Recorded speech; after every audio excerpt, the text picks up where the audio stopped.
Hello everyone, welcome to ఐరేజ్ academy. సెషన్లో మనం mark 30 part 2 explanation చూద్దామండి. మీకు పార్ట్ 1లో క్వశ్చన్ నెంబర్ 16 వరకు అయింది. ఇప్పుడు 17 నుండి స్టార్ట్ అవుతుంది. So question number 17. Ajay borrows ₹1000 at the rate of 12% per annum simple interest and Babu borrows ₹1050 at the rate of 10% per annum simple interest. In how many years will their amounts of debt be equal? Ajay ₹1000 12% వడ్డీ rate ప్రకారం బారు వడ్డీకి మరియు బాబు 1050 బారు వడ్డీకి 10% ప్రకారం అప్పుగా తీసుకున్నారు. ఎన్ని సంవత్సరాల తర్వాత వారి అప్పులు సమానం అవుతాయి? రైట్, మీకు ఎవరున్నారండి? అజయ్ ఒకటి, బాబు ఒకటి, అంతేనా? అజయ్ ఎంత తీసుకున్నాడు అంటండి? 1000 తీసుకున్నాడు. బాబు ఎంత తీసుకున్నాడు? 1050, ఇంతే కదా. ఇప్పుడు మీకు ఇక్కడ మీకు ఇంట్రెస్ట్ యాడ్ అవుతుందా? ఇది వాళ్ళు తీసుకున్న ప్రిన్సిపల్స్. ఇక్కడ ఇంట్రెస్ట్ ఇద్దరికి యాడ్ అవుతుంది. మీకు వచ్చే అమౌంట్స్, ఇది మీకు డెప్ట్ అవుతుంది కదా, ఇది అప్ అవుతుంది కదా. ఈ రెండు ఎన్ని సంవత్సరాల తర్వాత ఈక్వల్ అవుతాయని క్వశ్చన్ అండి. ఇక్కడ నేను ఏమంటున్నానంటే అజయ్ ప్రిన్సిపల్ అనేది ఇక్కడ బాబు కన్నా ₹50 తక్కువ ఉంది కాబట్టి వచ్చే ఇంట్రెస్ట్ కనుక అజయ్కి ₹50 వచ్చింది అనుకోండి. ఫర్ ఎగ్జాంపుల్ నాకు X ఇంట్రెస్ట్ వచ్చి నాకు ఎక్స్ ప్లస్ ₹50 ఇంట్రెస్ట్ వచ్చింది అనుకోండి. ఎన్నో సంవత్సరాల్లో ఇక్కడ 12% ఇంట్రెస్ట్ ఉంది, 10% ఇంట్రెస్ట్ ఉంది. ఈయనకి X+50 వచ్చింది అనుకోండి. టోటల్ ఏమవుతుందండి? 1000 + 50, 1050 + X అవుతుంది. ఈయనకి 1050 + X అవుతుందా? అది అంటే మీకు ఎన్ని సంవత్సరాలైనా కానివ్వండి, ఓవరాల్గా ఏం జరగాలి? ఈయనకి ఇంట్రెస్ట్ కంటే ఈయనకి ఎక్కువ ఇంట్రెస్ట్ ₹50 ఎక్కువ రావాలి, అంతే కదా. ఫర్ ఎగ్జాంపుల్ నేను ఏమంటానంటే ఒకటే సంవత్సరం ఉందనుకోండి టైం. ఫర్ ఎగ్జాంపుల్ ఒకటే సంవత్సరం ఉందనుకోండి. అజయ్కి ఎంత వస్తుందంట అండి? ఇక్కడ 1000 పైన 12%, 1000 పైన 12%. అజయ్కి ఎంత రావాలి? ₹120 ఇంట్రెస్ట్ రావాలా? అంటే అజయ్కి ₹120 ఇంట్రెస్ట్ రావాలి. అజయ్ ఎవరి? ఇది ఫర్ 1 ఇయర్ అనుకున్నారనుకోండి, ఫర్ 1 ఇయర్. అదే బాబుకి ఎంత వస్తుందండి? 10% అంటే 105 వస్తుందా? మీకు ఒకటే సంవత్సరం అయితే అజయ్కి బాబు కన్నా ₹5 ఎక్కువ ఇంట్రెస్ట్ వస్తుందండి. అంటే మీకు ₹5 ఇంట్రెస్ట్ ఎక్కువ ఎప్పుడు వస్తుంది? 1 ఇయర్కి వస్తుంది. 1 ఇయర్కి వస్తుంది. కానీ మనకి క్వశ్చన్లో ఎంత రావాలి? బాబు కన్నా అజయ్కి ₹50 ఇంట్రెస్ట్ ఎక్కువ రావాలి. ₹50 ఇంట్రెస్ట్ ఎక్కువ రావాలంటే ఎన్ని రోజులు టైం పడుతుంది? అంతేనండి. సరే, ఇక్కడ ₹15 అండి. 105, 120 అంటే ₹15. ₹15 ఇంట్రెస్ట్ ఎక్కువ 1 ఇయర్లో వస్తుంది. 50 ఎన్నిట్లో వస్తుంది? చెప్పొచ్చు కదా మీరు ఇప్పుడు. 50 × 1/15. సరే, 5 3 టైమ్స్, ఇది 5 10 టైమ్స్. సో 10 ఇటు వెళ్తుంది, 5/3 అవుతుంది కాబట్టి 10/3 ఇయర్స్ అనొచ్చు. సింపుల్ క్వశ్చన్ అండి. మీరు దీన్ని కనుక మీరు PTR/100 అనే ఫార్ములా వేసుకొని చేస్తే కనుక టైం పడుతుందండి. మీరు ఎగ్జామ్లో చేయాల్సింది మాత్రం ఇంతే అండి. నేను మీకు కాన్సెప్ట్ ఎక్స్ప్లెయిన్ చేయడానికి చేసింది, కానీ మీరు ఎగ్జామ్లో రాయాల్సింది మాత్రం ఇంతే. Right. Question number 18. In a group of 8 boys, two men aged 21 and 23 were replaced by 2 new boys. Due to this, the average cost of group increased by 2. The average cost of group increased by 2 years. What is the average age of the 2 new boys? ఇక్కడ cost రావద్దండి, ఈ ప్లేస్లో మీకు age రావాలి కదా. The average age of the group increased by 2 years. Right, simple question కదా మీకు యావరేజ్లో. ఇప్పుడు గ్రూప్లో 8 మెంబర్స్ ఉన్నారు, 2 మెన్స్, 21 + 23. టోటల్ ఎంత? ఇద్దరు ఏజ్ 44 కదా. టోటల్ 44 ఏజ్ ఉన్న వాళ్ళిద్దరు బయటకు వెళ్తున్నారండి. ఇప్పుడు ఆ గ్రూప్లోకి మళ్ళీ ఇద్దరు టోటల్ 44 ఉన్న వాళ్ళు కనుక వచ్చినారనుకోండి. ఇప్పుడు టోటల్ బయటకు ఎంత వెళ్ళిందో లోపలికి అంతే వచ్చింది కాబట్టి మీ యావరేజ్ చేంజ్ అవ్వదు. లోపలికి కూడా 44 వస్తే యావరేజ్ చేంజ్ అవ్వట్లేదు కదా. సరే, మీరు 44 వచ్చినారు అనుకుందాం. సో ఇప్పుడు యావరేజ్ ఇంతకుముందు ఎంత ఉందో అంతే ఉండాలి ఇప్పుడు. కానీ ఇద్దరు రావడం వల్ల యావరేజ్ అందరికి ఎంత పెరిగింది? 2 పెరిగింది. ఎంతమందికి పెరిగిందండి? గ్రూప్లో అందరికీ, అంటే 8 మందికి 2 పెరిగింది.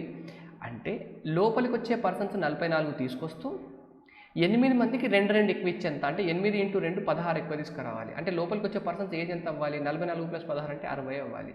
ఇప్పుడు వాళ్ళ యావరేజ్ అడిగినారు, ఇద్దరిది కలిపి 60. సో యావరేజ్ అంటే by 2 కదా. సో 30. ఇంతే కదండి మన answer.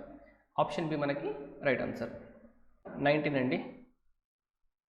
If A equal to, ఇక్కడ ఏ ఈక్వల్ రాసుకోండి, ఏముంది? ఇది √x + 1/√xగా రాసుకోవచ్చా? దీన్ని √x పవర్లో మైనస్ ఉంది కాబట్టి డినామినేటర్లో రాసుకోవచ్చా? ఇలా. బి ఈక్వల్ ఎలా రాసుకోవచ్చు? ఇక్కడ మీకు ఇది x అండి. Right, b equal to √x - 1/√xగా రాసుకోవచ్చా? రాసుకోవచ్చు. మీరు కనుక్కోమంది ఏముంది? ఈ వాల్యూ కదా. ఇక్కడ -1 ఈ +1 క్యాన్సిల్ అవుతుందా? మీకు మిగిలింది ఏముంది చూడండి, a² - a² b² - a² b² అంటే మీకు 2 టైమ్స్ వచ్చింది. 2a² b² plus b to the power of 4. దీన్ని ఎలా రాయొచ్చు మీరు? A square minus b square whole square అండి ఇది. దీన్నే మీరు ఏం రాయొచ్చు మళ్ళీ? A minus b into a plus b కదా ఈ వాల్యూ. పవర్లో స్క్వేర్ ఉంది కాబట్టి రెండింటిలో స్క్వేర్ రాయొచ్చా? రైట్. ఫస్ట్ మీరు ఏ మైనస్ బీ చేస్తే ఏమొస్తుందండి? ఏ మైనస్ బీ చేస్తే ఏమొస్తుంది మీకు? దీని నుండి దీన్ని మైనస్ చేస్తే 2/√x వస్తుంది. ఏ ప్లస్ బీ చేస్తే ఏమొస్తుంది మీకు? ఈ రెండింటి చేస్తే 2√x వస్తుందా? 2√x వస్తుంది. చూడండి, రెండింటిని మల్టిప్లై చేయండి. So 2/√x into 2√x whole square అనుకోవచ్చా? రూట్ ఎక్స్ క్యాన్సిల్ అయితే ఏం మిగులుతుంది మీకు? 4² అంటే 16. సో ఆప్షన్ ఏ అనేది మనకి రైట్ అవుతుందండి. Right. Question number 20. The distance between 2 stations x and y is 650 kilometres. ఇక్కడ ఎక్స్ ఉంది అండ్ వై ఉంది, 650 కిలోమీటర్స్ అన్నారు. Right. If 2 trains start together at the same time from both the stations towards each other and meet after 10 hours, but if one train is started 4 hours 20 minutes after the first, then they meet after 8 hours. Find the speed of the train. Right అండి. X మరియు why అనే రెండు స్టేషన్ల మధ్య దూరం 650 కిలోమీటర్లు. రెండు రైళ్లు ఎక్స్ మరియు వైల నుండి ఒకదాని వైపుకు మరొకటి ఒకేసారి బయలుదేరి 10 గంటల తర్వాత కలుసుకుంటాయి. ఒకవేళ మొదటి రైలు బయలుదేరిన 4 గంటల 20 నిమిషాల తర్వాత రెండవ రైలు బయలుదేరితే అవి 8 గంటల తర్వాత కలుసుకుంటాయి. అయినా రైళ్ల యొక్క వేగాలు ఎంత? నేను ఎక్స్ కామ వైల్ స్టేషన్ కదండి, నేను ఫస్ట్ ట్రైన్ ఏ అనుకుంటున్నాను, ఇది వెళ్తుంది. సెకండ్ ట్రైన్ బి అనుకుంటున్నాను, ఇది వస్తుంది. ఇప్పుడు నేను ఏ స్పీడ్ ఏ అనుకుంటున్నానండి, దీని స్పీడ్ స్మాల్ ఏ అనుకుంటున్నాను, దీని స్పీడ్ బి అనుకుంటున్నాను. రెండు ఒకటేసారి బయలుదేరి the distance between 2 stations 650. If 2 trains start together at the same time from both the station towards each other, they meet after 10 hours. రెండు ట్రైన్లు ఒకటేసారి బయలుదేరి కలవడం అంటే రెండు ట్రైన్లు కలిపి 650 కిలోమీటర్ కవర్ చేయడం అన్నట్టు కదండి. అంటే ఒకదాని స్పీడ్ ఏ, ఒకదాని స్పీడ్ బి అనుకుంటే ఈ రెండు కలిపి 10 గంటల్లో కవర్ చేసిన డిస్టెన్స్ ఎంత అండి? 650 కదా. సో ఇప్పుడు నేను ఏ ప్లస్ బి కూడా ఎంత చెప్పొచ్చు? 65 అని చెప్పొచ్చా? ఇక్కడ వరకు చేయంగానే మీరు ఆగిపోండి. ఒక్కసారి ఆప్షన్స్ చూడండి. అంటే రెండింటి స్పీడ్ కలిపితే మీకు 65 రావాలి. రెండింటి స్పీడ్ ఇక్కడ ఎంత ఉంది? 35, 45, 70. ఇది ఎంత అయింది? 80 అయింది. ఇక్కడ చూడండి 80 అయింది కాదు. ఇక్కడ ఎంత ఉంది? 80 అయింది కాదు. ఇక్కడ ఎంత ఉంది? 65 అయింది. ఒకటే ఆన్సర్ రైట్ ఉందా మీకు? ఇప్పుడు మీరు నెక్స్ట్ ఫర్దర్ చేయకుండానే మీరు ఆన్సర్ మార్క్ చేసినారా లేదా? సరే, ఫర్దర్గా చూద్దాం. నెక్స్ట్ ఏమన్నారు? But if one train started 4 hours 20 minutes after the first, then they meet after 8 hours. అంటే ఒక ట్రైన్ అనేది 4 hours 20 minutes తర్వాత స్టార్ట్ అయిందంటే ఇంకో ట్రైన్ స్టార్ట్ అయిన తర్వాత, అంటే అప్పుడు అవి 8 గంటల తర్వాత కలుసుకుంటాయంట.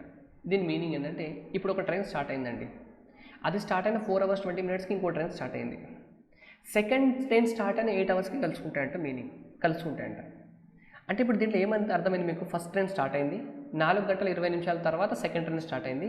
సెకండ్ ట్రైన్ స్టార్ట్ అయిన 8 గంటల తర్వాత కలుసుకుంటున్నాయి కదా. మీకు సెకండ్ ట్రైన్ ఏమో 8 hours ట్రావెల్ చేస్తుందా? అంటే బి అనే ట్రైన్ మీకు 8 hours ట్రావెల్ చేస్తుంది. కానీ ఏ అనే ట్రైన్ ఎంతసేపు ట్రావెల్ చేస్తుందండి? 8 hours ట్రావెల్ చేస్తుంది. ముందు 4 గంటల 20 నిమిషాలు కదా. అంటే 8 + 4 ఎంత? 12. 12 గంటల 20 నిమిషాలు. 12 20 నిమిషాలు అంటే 1/3 అవరే కదా. సో 36 + 1 37/3. అంటే ఫస్ట్ ట్రైన్ మీకు ఇంత ట్రావెల్ చేస్తుంది. ఇది ఇంత ట్రావెల్ చేస్తే రెండు కలిపి ఎంత ట్రావెల్ చేస్తున్నాయి? 650 కిలోమీటర్ల. రైట్.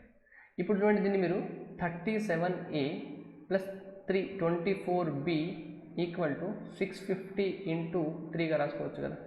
రాసుకోవచ్చు. ఇప్పుడు మీకు ఏదో ఒక స్పీడ్ కావాలండి, ఏ కానీ బి కానీ. ఇప్పుడు ఇప్పుడు A + B × 650 ఉందా? 65 ఉందా? నేను దీన్ని 24తో మల్టిప్లై చేస్తాను చూడండి. అంటే 24A + 24B = 65 × 24 అనుకున్నాను అనుకోండి.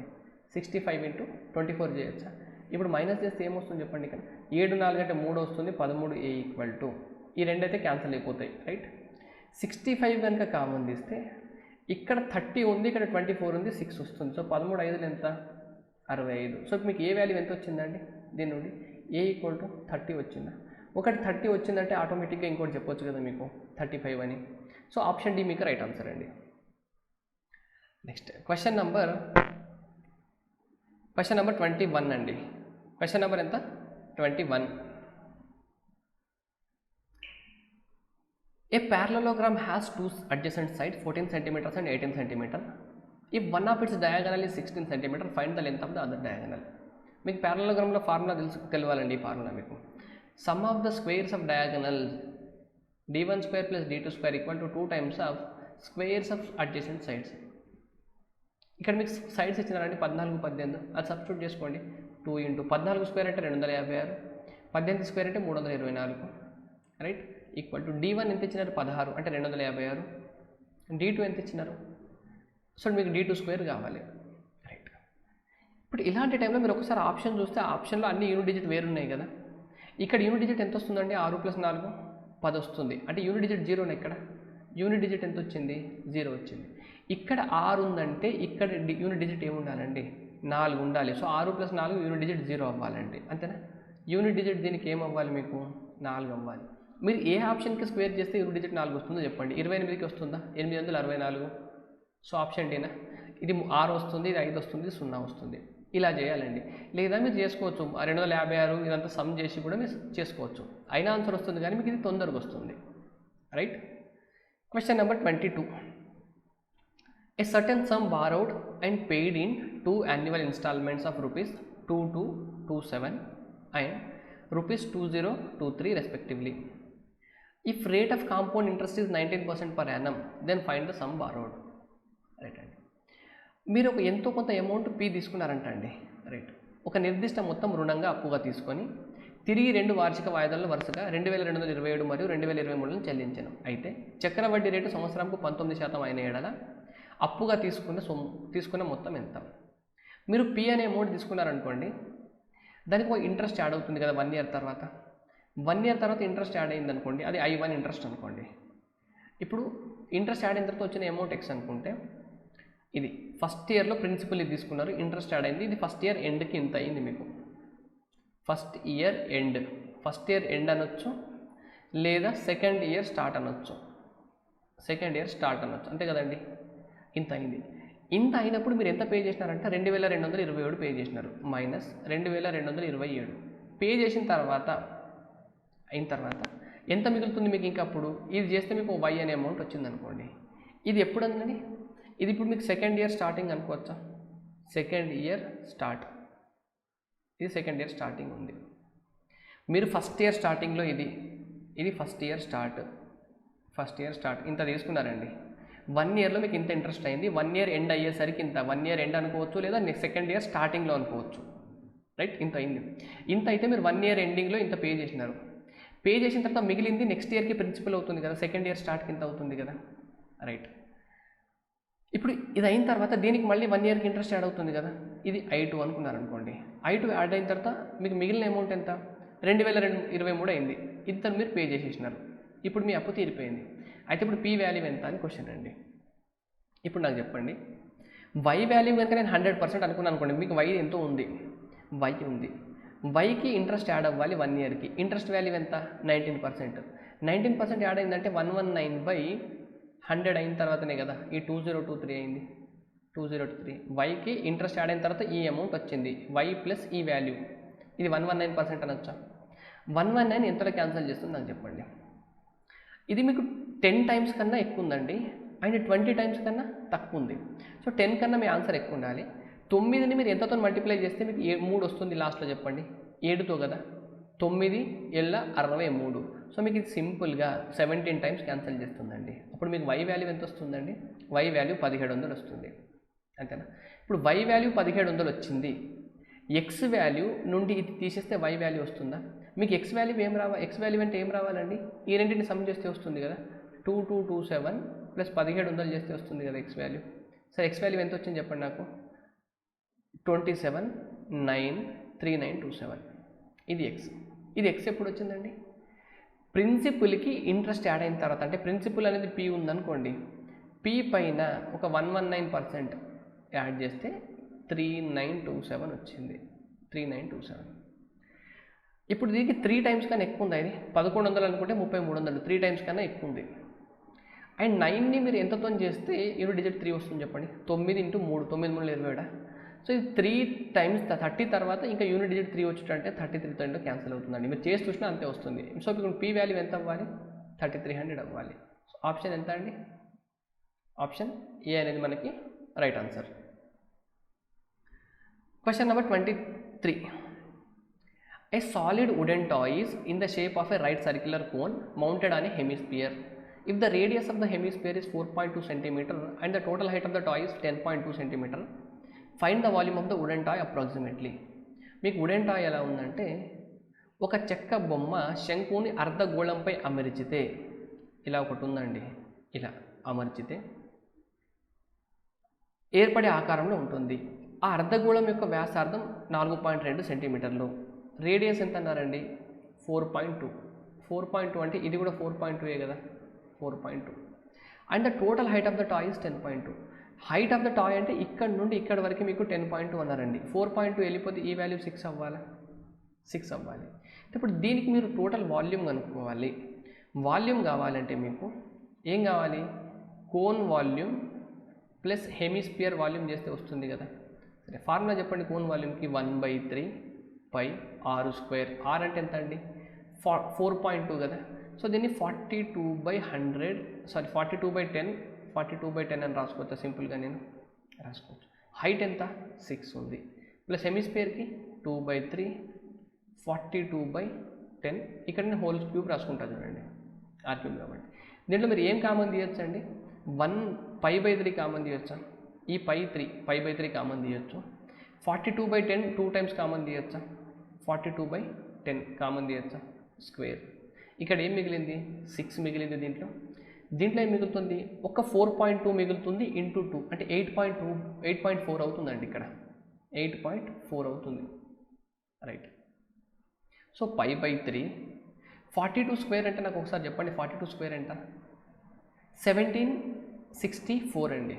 1764. ఇక్కడ బై ఇది 2 టైమ్స్ వస్తుంది, ఇట్లా 2 డిజిట్స్ ముందు. ఇది ఎంత అవుతుంది? 8 + 6 14 అంటే 14.4 అవుతుంది. అంతే కదా, 14.4 అవుతుంది. ఇక్కడ రాస్తున్నా చూడండి క్యాలిక్యులేషన్ నేను. పై అంటే 22/7. 3 × 7 అంటే ఇక్కడ 21 వస్తుంది. ఇక్కడ 17.64 వస్తుంది. ఇక్కడ 14.4 వస్తుంది.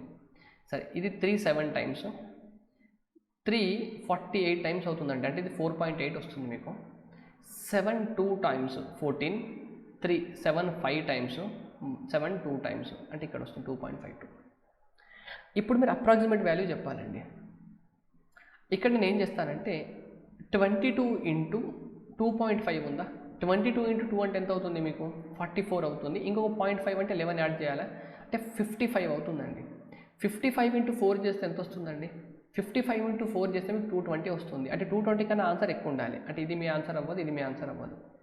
సరే, 55 × 5 చేసినారనుకోండి, అప్పుడు ఎంత అవుతుంది? ఈ వాల్యూ రావాలంటే చాలా ఎక్కువ కావాలండి మీకు. సో ఆప్షన్ డి అనేది మీకు రైట్ అవుతుంది. ఇక్కడ 55 వరకు వచ్చిందా? 55 × 5 కనుక మీరు చేసినారనుకోండి ఏమవుతుంది? 5 5 25 5 25 275. ఇది దాటిపోతుంది మీకు. క్యాలిక్యులేట్ చేస్తే మీకు ఇక్కడ వరకు వస్తుంది. ఈ ఆన్సర్ రావాలంటే మీరు చాలా ఎక్కువ చేయాలి. 55 × 5 కాదు, 6 7 చేస్తే ఆన్సర్ వస్తుంది. 4.8 ఉంది, మనం 5 చేస్తే 275 వరకు వస్తుంది. మీకు 4.8 చేయాలి కాబట్టి 275 కన్నా కొంచెం తక్కువ ఉంటుంది ఆన్సర్. సో ఆన్సర్ మీకు ఎంత? 266 పాయింట్ సంథింగ్ వస్తుందండి. రైట్. క్వశ్చన్ నెంబర్ 24 అండి. రైట్. మీకు ఇచ్చిన డేటా ఏముందండి? AB + BC + AC = 0 అన్నారా? నేను ఫస్ట్ ఈ పార్ట్ తీసుకుంటున్నా చూడండి. ఈ పార్ట్లో ఏముందండి? A² - BC. A² ఇప్పుడు నేను దీన్ని AB + AC = BC రాసుకోవచ్చా? ఈ BC ఇటు పంపిస్తే సో ఇక్కడ A² BC ప్లేస్లో ఇది రాసుకోవచ్చా? +AB + AC రాసుకోవచ్చు కదా. సో ఇక్కడ నుండి ఏ కామన్ తీస్తే ఇక్కడ ఒక ఏతో క్యాన్సిల్ అవుతుంది కదా. A/A + B + C అవుతుంది కదా. ఇక్కడ డినామినేటర్లో ఏ కామన్ తీస్తే ఒక ఏతో క్యాన్సిల్ అవుతుంది. అంటే మీకు ఈ వాల్యూ A/A + B + C వచ్చిందా? A/A + B + C వచ్చింది. సిమిలర్గా మీరు అలాగే చేస్తే ఇది B/A + B + C వస్తుందండి దీనికి కూడా. సో నెక్స్ట్ ఇది C/A + B + C వస్తుంది. డినామినేటర్లో LCM A + B + C తీసుకుంటే న్యూమరేటర్లో A + B + C వస్తాయి. రెండు క్యాన్సిల్ అయిపోయి మీకు ఏం రావాలి? ఆన్సర్ 1 రావాలి. Option C. క్వశ్చన్ నెంబర్ 25 అండి. సింప్లిఫికేషన్ అండి. మీరు ఒక్కొక్కటి సింప్లిఫై చేయాలి. ఫస్ట్ నేను దీన్ని సింప్లిఫై చేస్తాను చూడండి. ఇది రూట్ కదా, రూట్ 28 - 10√3. ఈ 10ని నేను 5 ఇంటూ 2గా రాసుకోవచ్చా అండి? సరే 2 ఇంటూ 5గా రాస్తాను నేను.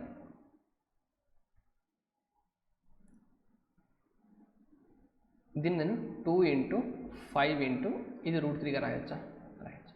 ఈ 28ని నేను 5 స్క్వేర్ ప్లస్ √3 స్క్వేర్గా రాయొచ్చా? అంటే a square plus b square minus 2ab ఫామ్లో వచ్చింది కాబట్టి ఇది మీరు 5 మైనస్ √3 అవుతుంది, స్క్వేర్ అవుతుంది, రూట్ క్యాన్సిల్ అవుతుంది, అంటే 5 మైనస్ √3 వచ్చిందా? ఇక్కడ ఈ వాల్యూ ఏముంది చెప్పండి? 7 ప్లస్ 4√3 అండర్ రూట్, అంటే 1 అవుతుందండి, 1 అండర్ రూట్ అవుతుంది, ఎందుకంటే ఇక్కడ మీకు పవర్లో మైనస్ ఉంది కాబట్టి. ఇక్కడ నేను దీన్ని 2 ఇంటూ 2 ఇంటూ √3గా రాసుకోవచ్చా? రాసుకోవచ్చు. దీన్ని ఎలా డివైడ్ చేయొచ్చు నేను? దీన్ని 2 స్క్వేర్ ప్లస్ √3 స్క్వేర్గా రాయొచ్చు, అంటే a square plus b square plus 2ab వచ్చిందా? వచ్చింది. కాబట్టి దీన్ని అండర్ రూట్ ఏం రాయొచ్చు నేను? 2 ప్లస్ √3 రాయొచ్చు. ఇది రేషనలైజ్ చేస్తే ఏమవుతుంది? మీకు 2 మైనస్ √3 అవుతుందా? ఇక్కడ వరకు వచ్చేసిందండి. అంటే నేను రాసుకుంటున్నా చూడండి, ఇది మీకు 5 మైనస్ √3 వచ్చింది, ఇక్కడ మీకు మైనస్ ఉంది, 2 మైనస్ √3 వచ్చింది, రైట్? Next plus. ఇప్పుడు ఈ వాల్యూ కనుక్కోవాలి. ఈ వాల్యూ కనుక్కోవాలంటే మీకు ఈ పార్ట్ సేమ్ ఉందా? ఇక్కడ ఈ పార్ట్ చూద్దాం ఒకసారి. అండర్ రూట్ 16 ప్లస్ 6√7 ఉంది చూడండి. దీన్ని నేను ఎలా రాసుకోవచ్చా అండి? 2 ఇంటూ 3 ఇంటూ √7గా రాసుకోవచ్చా? దీన్ని ఎలా రాసుకోవచ్చు నేను? 3 స్క్వేర్ ప్లస్ √7 స్క్వేర్గా రాసుకోవచ్చా? అంటే a square plus b square 2ab లాగా. సో ఇది ఏమవుతుందండి మీకు? 3 ప్లస్ √7 అవుతుంది. అండర్ రూట్లో ఉన్న ఇక్కడ ఉన్న స్క్వేర్ అండర్ రూట్ క్యాన్సిల్ అవుతుంది, అంటే ఈ వాల్యూ మీకు ఏమవ్వాలి? 3 ప్లస్ √7 అవ్వాలి. మైనస్ ఈ వాల్యూ మీకు చూడండి, ఇక్కడ ప్లస్ ఉంది, ఇక్కడ మైనస్ ఉంది, అంటే ఇది మీకు 3 మైనస్ √7 అవుతుందా?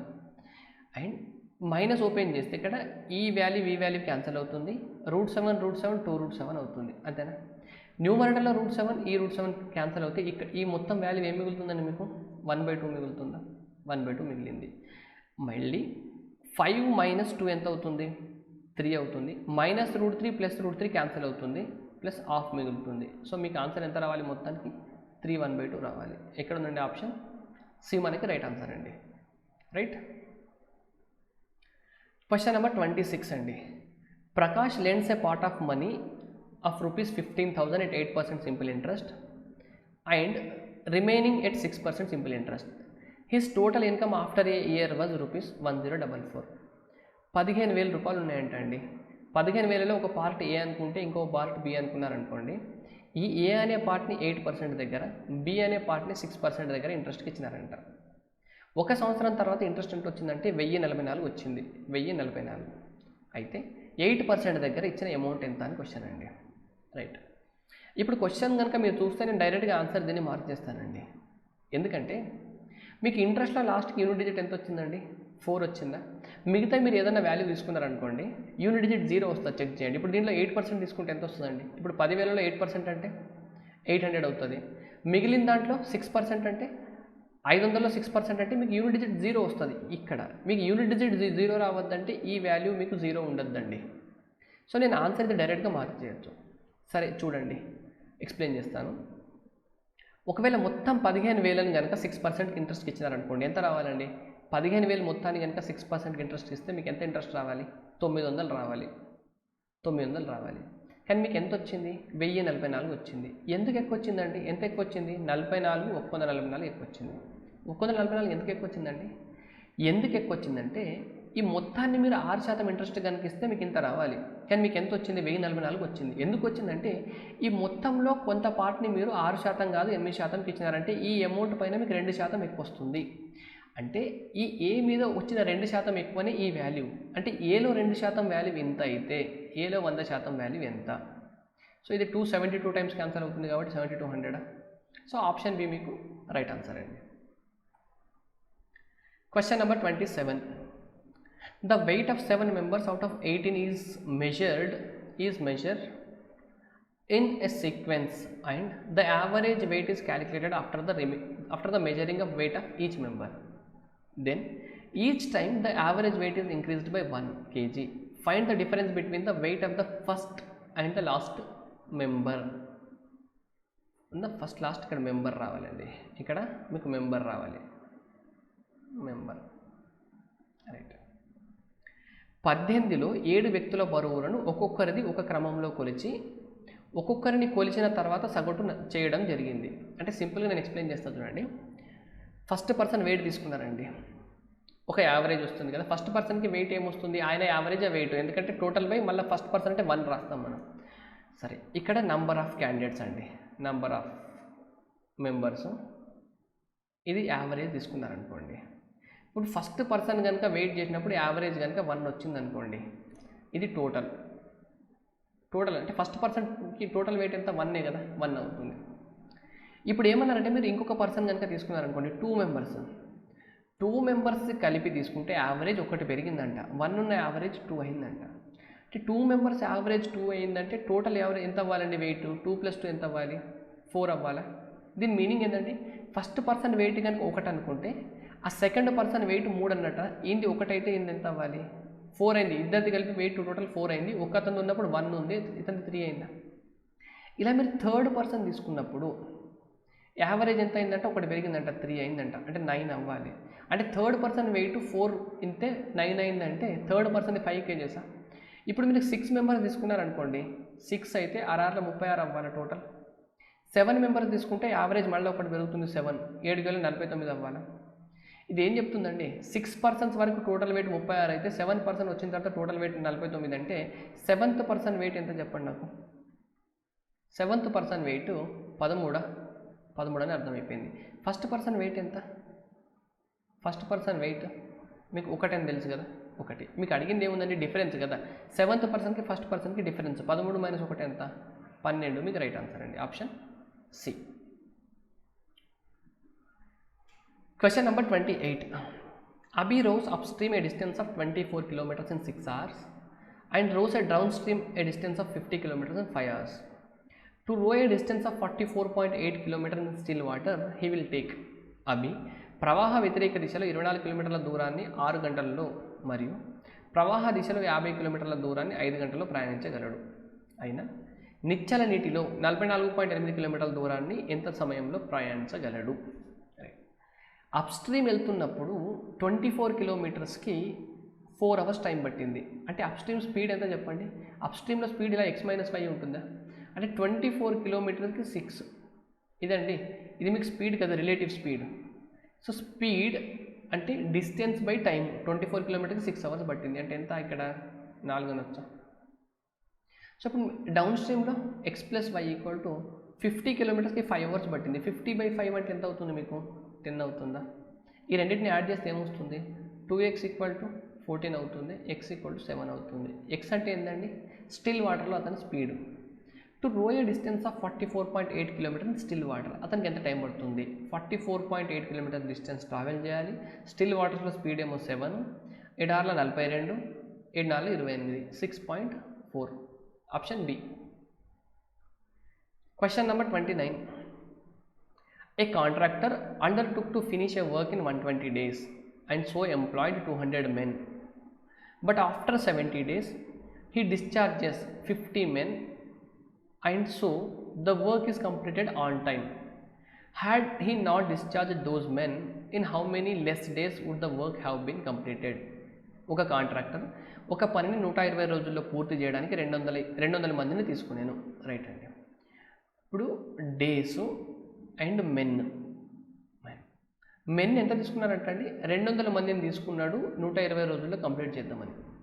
200 మందిని ఒక పనిని చేయడానికి 120 రోజుల్లో కంప్లీట్ చేద్దామని అనుకున్నాడు ఒక కాంట్రాక్టర్. కానీ 70 రోజుల తర్వాత అతను 50 మందిని తీసేసాను.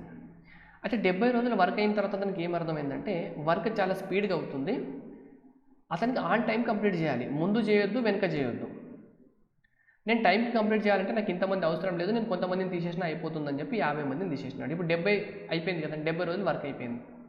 ఇలా 50 మందిని తీసేసేయడం వల్ల అతని వర్క్ ఆన్ టైం అయిందంట. ఒకవేళ 50 మందిని కనుక తీయకపోయింటే ముందు అయ్యేది కదా, కొన్ని రోజులు మిగిలిపోయేవి కదా, అతను ఎన్ని రోజుల ముందు మీకు వర్క్ అయిపోయేదని క్వశ్చన్ అండి. ఇప్పుడు ఏంటండి, 70 రోజులు మీకు వర్క్ అయిపోయింది కదా, ఇంకా మిగిలింది ఎంత, 50 రోజులు. 50 రోజుల్లో 50 డేస్ కదా, 70 రోజుల్లో సరే 120లో 70 అయిపోయిందంటే 50 రోజులు. ఈ 50 రోజులు ఎంతమంది పని చేసినారండి, 250 మందిని తీసేసినారు కదా, 150 మంది. అంటే 150 మెన్ను 50 డేస్లో ఎంత వర్క్ చేసినారు. ఒకవేళ ఆ 50 మంది కనుక పోలేదనుకోండి, ఇప్పుడు 200 మంది కదా, ఆ 200 మంది అయితే ఎన్ని రోజుల్లో చేసేది డి డేస్ చెప్పొచ్చా? 50 మంది 50 రోజులు 150 మంది 50 రోజులు వర్క్ చేసినారు కదా, 150 మంది 50 రోజులు చేసిన పనిని 50 మంది వెళ్ళిపోకుండా ఉంటే 200 మంది ఉండేవాళ్ళు కదా, 150 మంది 50 రోజులు చేసిన పనిని 200 మంది ఎన్ని రోజుల్లో చేసేవాళ్ళు చెప్తే సరిపోతుంది కదా. ఇదెంత 54. సో 150/4 అంటే ఎంత వస్తుంది మీకు? 37.5 వస్తుంది అంతేనండి. 75కి 2 టైమ్స్ కదా, 70 అంటే 37.5 అంటే మీకు 37.5 వస్తుంది. 37.5 డేస్లో చేస్తారు అంతే కదా. ఇక్కడ డి వాల్యూ 37.5 వచ్చింది. మీకు ఎన్ని రోజుల్లో వర్క్ కంప్లీట్ అవ్వాలంటే ఇంకా 50 రోజుల్లో కంప్లీట్ అవ్వాలి. 37.5లో కంప్లీట్ అయితే ఎంత మిగులుతుంది మీకు? 12.5 రోజులు మిగులుతుందా మీకు? అంటే 12.5 ఆన్సరా మీకు? ఆప్షన్ సి అనేది మీకు రైట్ ఆన్సర్ అండి. Question number 30. If the amount is 64/27 times the sum after 3 years at compound interest compounded annually, then rate of interest per annum is. ఇప్పుడు మీకు 3 years తర్వాత ఇచ్చినారండి. ఇది ఎప్పుడు ఇచ్చినారు మీకు? ఆఫ్టర్ 3 years ప్రిన్సిపల్కి అమౌంట్కి రేషియో ఇచ్చినారండి. అమౌంట్ ఎలా ఉందంట? 64/27 టైమ్స్ ఉందంట. సమ్ అంటే ప్రిన్సిపల్ కదా, అంటే నేను 27 ప్రిన్సిపల్ తీసుకుంటే అమౌంట్ 64 అవ్వాలన్నట్టే కదా మీనింగ్. ఆఫ్టర్ 3 years ప్రిన్సిపల్కి అమౌంట్కి రేషియో ఇలా ఉంటే మీకు ఆఫ్టర్ 1 year ఎలా ఉంటుంది తెలుసా అండి? ఆఫ్టర్ 1 year ఏమవుతుందంటే 3 years టైం కాబట్టి 3 years నుండి 1 yearకి వస్తున్నారు కాబట్టి మీరు అండర్ రూట్ చేయాలండి. అండర్ రూట్ చేస్తే ఎంత? 27కి అండర్ రూట్ చేస్తే 3, 64కి అండర్ రూట్ చేస్తే 4. అంటే 1 year తర్వాత మీ ప్రిన్సిపల్ అమౌంట్ ఈ రేషియోలు ఉంటాయండి. అంటే 1 year తర్వాత ప్రిన్సిపల్ 3 అయితే అమౌంట్ 4 అయిందంటే ఇంట్రెస్ట్ ఎంత వచ్చిందట్టు? 1 ఇంట్రెస్ట్ వచ్చిందంటే దేనిపైన? 3 పైన. 1/3 అంటే 33/1/3%. 33/1/3% ఆప్షన్ బి మనకి right answer. Right. Question number 31. An article costing rupees 320 is sold such that if the selling price is increased by 25%, then the profit increases by 125%. 125%. What is the original profit? Right అండి. మీకు 320 రూపాయలు ఒక దాని cost price ఉంటుందండి, selling price ఉంది. 320 రూపాయలు cost price ఉంది, నేను సెల్లింగ్ ప్రైస్ని ఎక్స్ అనుకుంటున్నాను అనుకోండి. ఎలా అమ్ముతున్నారంటే అన్ ఆర్టికల్ ఒక వస్తువు యొక్క కొన్న వేల 320, అయితే అమ్మకం ధర 25% పెరిగితే వచ్చే లాభం 125% పెరుగుతుంది. 320కి కాస్ట్ ప్రైస్ ఉంది, సెల్లింగ్ ప్రైస్ ఇవ్వలేదు, నెక్స్ట్ అనుకుంటున్నాను.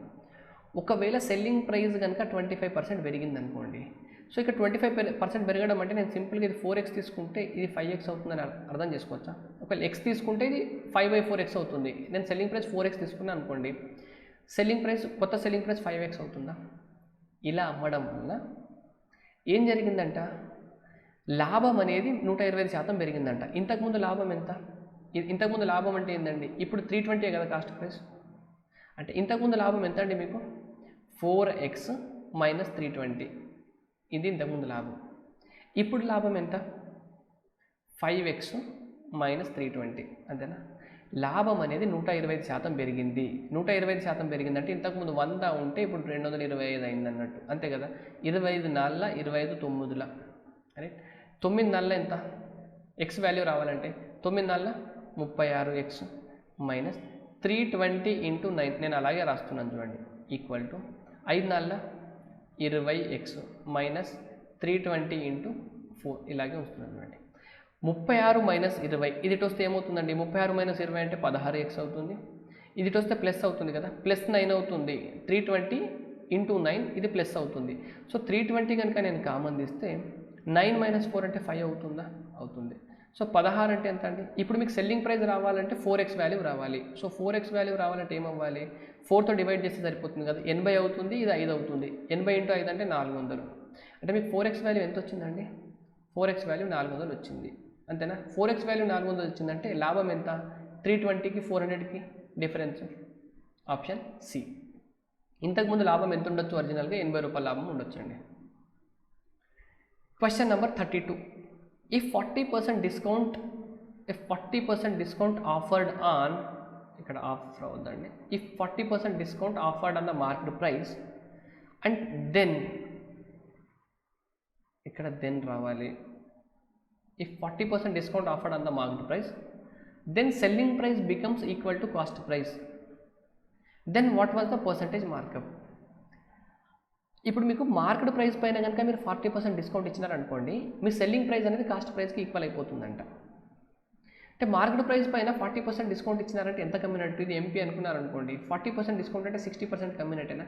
60% అంటే ఇంతేనా? 3/5 మార్కెట్ ప్రైస్ 3/5 ఇది మీ కాస్ట్ ప్రైస్కి ఈక్వల్ అయిపోతుందని ఇచ్చినారండి. ఇప్పుడు ఎంపీ బై సిపి వాల్యూ ఎంత చెప్పండి నాకు? 5/3. అంటే ఇంతకుముందు కాస్ట్ ప్రైస్ కనుక 3 అయితే మార్కెట్ ప్రైస్ ఎంత అవ్వాలి? 5 అవ్వాలి. అంటే మార్కెట్ ప్రైస్ ఎంత ఎక్కువ ఉంది? 2 ఎక్కువ ఉంది. కాస్ట్ ప్రైస్ పైన 2 ఎక్కువ మార్క్ చేసినారు. 2/3 ఎంత? 66. 2/3%. ఆప్షన్ సి మనకి right answer. Question number 33. A container contains 92.3 liters of pure milk. 25% of the milk is taken out and replaced with water. This process is repeated n number of times. Find the minimum value of n for which the milk concentration becomes less than 25.7%. ఒక కంటైనర్లో 92.3 లీటర్ల స్వచ్ఛమైన పాలు కలవు. ఈ పాల నుండి 25% తొలగించి అంతే పరిమాణంలో నీటిని కలిపారు. ఈ ప్రక్రియను n సార్లు పునరావృతం చేశారు. n మిశ్రమంలో పాలు, ఇక్కడ nth మిశ్రమంలో పాలు 25.7% కన్నా తక్కువగా ఉండాలంటే n యొక్క కనిష్ట విలువ. రైట్, ఇక్కడ చూడండి, మీకు ఇచ్చిన ఈ క్వశ్చన్లో ఇచ్చిన వాల్యూతో మీకు సంబంధం లేదండి. 92.3తో మీకు ఎక్కడ సంబంధం లేదు క్వశ్చన్లో. మీకు ఏమన్నారంటే ఇనీషియల్గా కొంచెం క్వాంటిటీ ఉంది, దాంట్లో 100% ప్యూర్ మిల్క్ ఉంది. ఇప్పుడు మీరు 25% మిల్క్ బయటకు తీసి 25% వాటర్ యాడ్ చేసినారు అనుకోండి, ఇనీషియల్గా 100% ప్యూర్ మిల్క్ ఉందనుకోండి, దీంట్లో నుండి మీకు 25% తీసేస్తున్నారు. అప్పుడు మీకు 75 లీటర్స్ మిల్క్ అవుతుందా? 75% అవుతుందా? రైట్. ఇప్పుడు మీరు వాటర్ యాడ్ చేస్తారు, మళ్ళీ క్వాంటిటీ సేమ్ అవుతుంది. మీరు మళ్ళీ 25% మిల్క్ తీసేసినప్పుడు ఉన్న మిల్క్లో మళ్ళీ 25% బయటకు వెళ్ళిపోతుంది. ఇప్పుడు నేను చెప్పేది ఏంటంటే, మీ దగ్గర ప్యూర్ మిల్క్ ఉందండి, దాంట్లో నుండి ఫస్ట్ 25% బయటకు తీసేస్తున్నారు. అంటే 100 లీటర్స్ మిల్క్ ఉందనుకోండి, ఇప్పుడు 75 లీటర్స్ మిల్క్ అయింది, 25 లీటర్స్ వాటర్ యాడ్ చేసినారు, ఇది మిక్స్చర్ అయింది. ఇది మిక్స్చర్ కదా, ఇది ఇంతకుముందు మిక్స్చర్ ఇది. రైట్, ఇది మీకు మిల్క్, ఇది ఒక్కసారి తీసేసిన తర్వాత ఇది మిల్క్, ఇది మీకు వాటర్, అంతే కదా. ఇప్పుడు మళ్ళీ కనుక మీరు దీంట్లో నుండి 25% తీసేసినారనుకోండి, ఇప్పుడు దాంట్లో మిల్క్ వాటర్ మిక్స్ అయి ఉన్నాయి, 25% కనుక మీరు తీసేస్తే ఇలా ఓన్లీ పాలు బయటకు వెళ్తాయి, ఓన్లీ నీళ్ళు అయితే బయటకు వెళ్ళవు కదా. అలా మిక్స్చర్ 25% తీసేసినారంటే మీకు మిల్క్లో 25% బయటకు వెళ్తుంది, వాటర్లో కూడా 25% బయటకు వెళ్తుంది. సో ఇప్పుడు 75లో మీకు బయటకు ఎంత వెళ్తుంది అది చెప్తే సరిపోతుంది కదా నాకు. 75లో బయటకు ఎంతకు వెళ్తుంది? 75లో 25% చెప్పండి నాకు. 1/4 కదా. సరే, 10% అంటే 7.5, 20% అంటే 15, 5% అంటే 7.5, 7.5 అంటే 10% కదా. 5% అంటే 3.75. టోటల్ ఎంత వచ్చిందండి? 18 పాయింట్. అంటే మీరు -25% చేస్తే దీంట్లో ఎంత అవుతుందంటే -18.75 వెళ్ళిపోతుందండి. అంటే మీరు 20 కనుక తీసేసినారనుకోండి, 75 నుండి 20 మైనస్ చేస్తే 55 అవ్వాలి, 1.25 అంటే 56.25% ఉండాలి. ఇప్పటికి మీరు 2 టైమ్స్ తీసినారండి, 1 టైం తీసినారు, 2 టైం తీసినారు, థర్డ్ టైం కూడా తీస్తున్నారు చూడండి. 25% తీసేస్తే ఏమవుతుంది? సరే, ఈ 0.25 వదిలేయండి కొద్దిసేపు. 56 ఉందా? 56ని బై 4 చేస్తే ఎంత అండి? 14 కదా. అంటే 14 మైనస్ అవ్వాలి. దీంట్లో 25లో అంటే అప్రాక్సిమేట్లీ 6, ఇంతే కదా. సో 56లో 14 పోతే 42, 42 పాయింట్. 25లో 4 పోతే మీకు ఎంత? 18, ఇంత ఉందా? దీంట్లో నుండి మళ్ళీ మీరు 25% బయటకు తీసినారనుకోండి, 25% అంటే ఎంత అవుతుంది చెప్పండి నాకు? 4.2. ఇది 4తో క్యాన్సిల్ అవుతుంది, 1/4 కావాలంటే 42 అంటే 1/4 చేస్తే ఎంత మీకు? 21, 10.5 మైనస్ అవుతుంది కదా. 10.5 మైనస్ అవ్వాలి, -10.5 అంతే కదండి. 10.5ని మీరు 4 టైమ్స్ చేస్తే 42 అవుతుంది దగ్గర. 10.5 మైనస్ చేస్తే ఎంత వస్తుంది ఇక్కడ మీకు? ఇక్కడ రాస్తున్నాను చూడండి నేను ఈ వాల్యూ. 31 పాయింట్ సంథింగ్ వస్తుంది, 31.9 అలా వస్తుంది అనుకోండి, అంతే కదండి. 10 తీసేస్తే 32, సరే 32 సంథింగ్ వస్తుంది, 32 పాయింట్ వరకు వస్తుంది. 32 తీసుకుంటున్నాను నేను ర్యాండమ్గా, అప్రాక్సిమేట్లీ నేను 32, మనకు అబ్జల్యూట్ వాల్యూస్ అవసరం లేదు కాబట్టి నేను 32 తీసుకుంటున్నానండి. రైట్, మీకు 27.25 కంటే తక్కువ రావాలంటే నెక్స్ట్ ఇంకోసారి -25% చేసినారనుకోండి, 32లో 25% అంటే 4 తీయాలి కాబట్టి 8 మైనస్ అయిపోతుంది. 8 అంటే ఎంత అవుతుంది? 26 వస్తుందా? 26 అంటే 32కి 8 తీసేస్తే 24 కదండి, 24 అవుతుంది. అంటే తగ్గిందా? 25 కన్నా తక్కువ వచ్చిందా? ఎన్నిసార్లు చేయాల్సి వచ్చింది చెప్పండి నాకు? 1 2 3 4 5 సార్లు చేయాల్సి వచ్చిందండి. సో ఆప్షన్ 5 అనేది మనకి right answer. Question number 34. The base of a right pyramid is an equilateral triangle having side of 18 cm. If its height is 7√3 cm, then find the volume. ఒక పిరమిడ్ యొక్క ఆధారం 18 సెంటీమీటర్ల భుజంను కలిగిన సమబాహు త్రిభుజం. త్రిభుజం దాని ఎత్తు 7.7√3 సెంటీమీటర్స్ అయినచ్చు పిరమిడ్ ఘన పరిమాణం ఎంత? వాల్యూమ్కి ఫార్ములా ఎంత అండి పిరమిడ్కి? 1/3 into area of base into height. ఇంతేనా? 1/3 ఇంటూ ఏరియా ఆఫ్ బేస్ అంటే మీకు బేస్ ఏముందంటే ఈక్విలేటరల్ ట్రయాంగిల్ ఉంది. ఈక్విలేటరల్ ట్రయాంగిల్ ఏరియాకి ఫార్ములా ఎంత? √3/4 a². సైడ్ ఎంత అన్నారు? 18 అంటే 18 ఇంటూ 18. హైట్ ఎంత అన్నారు? 7√3. ఇంతేనా? ఇక్కడ 4 క్యాన్సిల్ చేస్తే దీంట్లో 2 పోతుంది, దీంట్లో 2 పోతుంది, 9 మిగులుతుందా? √3 3 అవి ఈ 3తో క్యాన్సిల్ అవుతుందా? సో 81 ఇంటూ 7 మీకు రైట్ ఆన్సరా? 81 ఇంటూ 7. సో 567 ఎక్కడ ఉంది మీకు? ఆప్షన్ డీలో ఉందండి. Next question number 35. In a partnership, Bhaskar invested 1/3 of the capital for 1/3 of the time. Deepti invested 1/6 of the capital for 1/6 of the time. And Raju invested rest of the capital for whole period. If they earned a profit of rupees 4,83,000 at the end of a period, then share of Bhaskar in the profit is. ఒక వ్యాపారంలో భాస్కర్ 1/3 వంతు పెట్టుబడిని 1/3 వంతు కాలం పాటు ఉంచాడు. దీప్తి 1/6 వంతు పెట్టుబడిని 1/6 వంతు కాలం పాటు ఉంచింది. రాజు మిగిలిన భాగాన్ని మొత్తం కాలం పాటు ఉంచాడు. అయితే మొత్తం లాభం 4,83,000 అయిన భాస్కర్ యొక్క వాటా ఎంత? మీకు ఇచ్చిన వాళ్ళు ఎవరెవరండి? ఫస్ట్ భాస్కరు, దీప్తి, రాజు. ఇంతే కదా. మీకు టైం గురించి మాట్లాడండి ఒకసారి. ఫస్ట్ ఇన్వెస్ట్మెంట్ గురించి మాట్లాడదాం. చూడండి, ఇన్వెస్ట్మెంట్ ఈయన 1/3 వంతు, ఇక్కడ 1/6 వంతు కదా. 3కి 6కి ఎల్సిఎం ఎంత అండి? అంటే మీకు టోటల్ ఇన్వెస్ట్మెంట్ కనుక నేను 6 అనుకున్నాను అనుకోండి, 3కి 6కి ఎల్సిఎం 6 కదా. అంటే మొత్తం ఇన్వెస్ట్మెంట్ 6లో 1/3 వంతు. 6లో 1/3 పార్ట్ అంటే 2. ఈయన 2 పెడుతున్నాడు. 6లో 1/6 పార్ట్ అంటే 1. ఈ దీప్తి 1 పెడుతుంది. 3 వెళ్ళిపోయింది, మిగిలిన మొత్తాన్ని అంటే 6లో 3 పోయిన తర్వాత 3 ఎవరు? రాజు పెడుతున్నాడు. సో టైం చూద్దాం ఇప్పుడు. టైం చూడండి, ఇక్కడ 1/6 పీరియడ్ ఉంది, ఇక్కడ 1/3 పీరియడ్ ఉంది. అంటే మీకు టైం టోటల్ టైం ఎంత? 6 పార్ట్స్ తీసుకున్నారనుకోండి, 1/6 మీకు రాజు 1/3 వంతు. 1/3 వంతు అంటే 2 టైం పీరియడ్స్. దీప్తి 1/6 వంతు అంటే 1 టైం పీరియడ్. రాజు మొత్తం కాలం పాటు అండి, మొత్తం కాలం పాటు అంటే 6 నెలలు అనుకున్నారనుకోండి, 6 పార్ట్స్ అంటే ఇంత పెట్టండి అండి. ఇది మీకు ఇన్వెస్ట్మెంట్ టైం. ప్రాఫిట్స్ ఏ రేషియోలో డివైడ్ అవ్వాలి? ఇన్వెస్ట్మెంట్ ఇంటూ టైం రేషియోలో. సో 2 × 2 4, 1 × 1 1. సో 3 × 6 18. ఇంతేనా? ఈ రేషియో డివైడ్ అవ్వాలి. అంటే మీకు మొత్తం ప్రాఫిట్ కనుక 23 వస్తే మీకు ఎవరికి అడిగినారంటే భాస్కర్ యొక్క వాటా ఎంత? భాస్కర్కి 4 రావాలి. క్వశ్చన్లో మీకు మొత్తం ప్రాఫిట్ ఎంత ఇచ్చినారు? 4,83,000.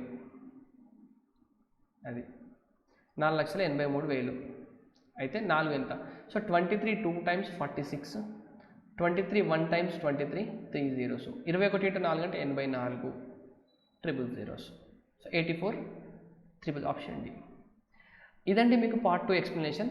35 నుండి 55 క్వశ్చన్స్. నెక్స్ట్ 20 క్వశ్చన్స్ మీకు పార్ట్ 3లో కవర్ అవుతాయి. Thank you.